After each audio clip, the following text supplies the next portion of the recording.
এই জন্য শুক্রবারে নামাজ পড়ে। ঈদের নাম হচ্ছে শুক্র আলী। কথা বলেন কি আলী? আর একদল আছে বরাত আলী, সবে বরাত।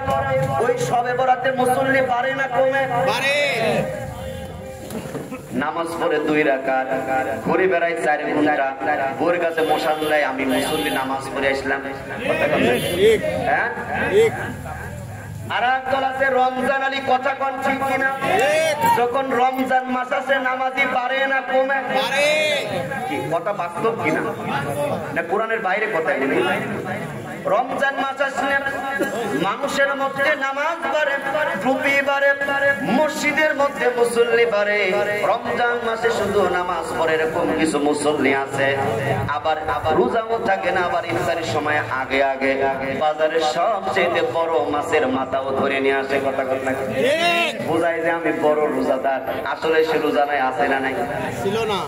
কত বছরে আমার এলাকায় ধরলাম, কেরে এত জোরে মিসাক করিস কে? হুজুর ইফতারি খাওয়া লাগবে না। আমি বলি সত্যি ভাই তুই কি রোজা আছিস? বলছে না আজকে নাই। বলে আজকে রোজা নাই, তাহলে ইফতারি খাওয়ার বুঝবাস কেন? আপনি বুঝবেন না, সকালে চারি খাই না একটা গুনাহ হয়েছে, আবার যদি ইফতারি না খাই ডাবল গুনাহ হতে পারে। ও রোজাই নাই, ও বলে আবার ইফতারি খাবে। কথা বলে না। ঈদের জন্য বলা হয় পরে না নামাজ কালাম কাজাই মারে তো। রমজানের রোজা নাই, ইফতার খাওয়ার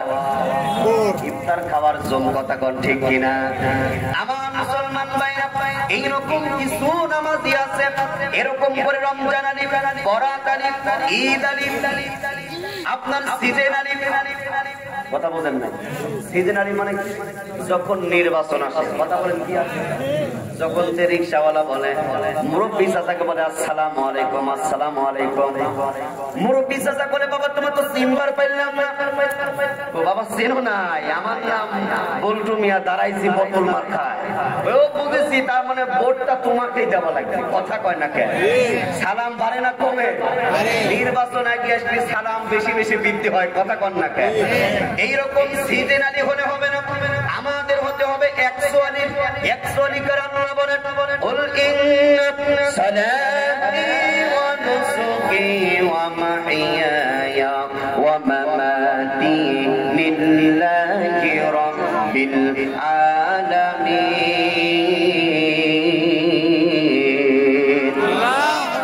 আপনি বলেন আমার নামাজ, ওয়া নুসুকি আমার কুরবানি, ওয়া মামাতি লিল্লাহি রাব্বিল আলামিন, আমার জীবন আমার মরণ সবকিছু কার জন্য?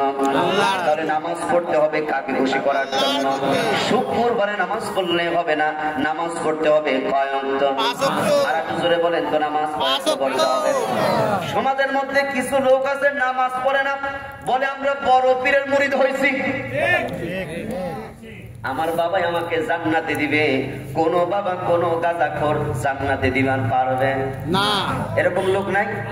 আবার মাজারের কাছে যায়, বলে আমাদের রোজা রাখা লাগবে না, এই মানব দেহ বড় দেহ, এই দেহ এই দেবই তো আসল কাবা। কথা বলে এরকম নাই? নিজেকে কষ্ট দিয়ে রোজা রাখা লাগে না। ও যে কি বোঝা পড়ছে, কোরআনের চেয়েও বেশি বোঝা পড়ছে। ঠিক আছে, এরকম কিছু প্রকৃতির মানুষ আছে। ওই সমস্ত জায়গায় গেলে আপনার মুসলমানের সবচেয়ে দামি সম্পদ সেটা হচ্ছে ঈমান।